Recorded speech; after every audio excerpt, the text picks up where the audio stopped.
ज्या मातीमध्ये आपल्या आईवडिलांनी घाम गाळलेला आहे, ज्या मातीमध्ये आपण कष्ट केलेलं, म्हणजे घरचीच जमीन होती, तर ह्या जमिनीशी भावना जोडलेल्या आहेत. म्हणून कारण बरेच लोक विचारतात की हितच का केला तुम्ही, लोणावळ्यात का नाही केला, तुम्ही महाबळेश्वरला का नाही केला.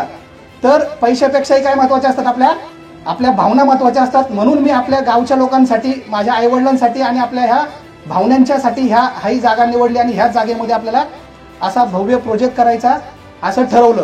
की शेअर मार्केटमध्ये आणि या पुणे शहरामध्ये आर्थिकदृष्ट्या सक्षम असलेलं हे कुटुंब भारतीय संस्कृती सुद्धा जपतंय, याचं माझ्यासाठी सगळ्यात मोठा आनंद आणि समाधान आहे. मी बऱ्याच दिवसापासून सोशल मीडियावर तुम्हाला पाहतोय, तुम्ही प्रत्येक गोष्टीचं उद्घाटन आणि प्रत्येक गोष्टीची सुरुवात आई बापाच्या हाताने करताय ना, हे जगातल्या आदर्श सुपुत्राचं लक्षण आहे आणि ते तुमच्या ठाई भरलेलं आहे.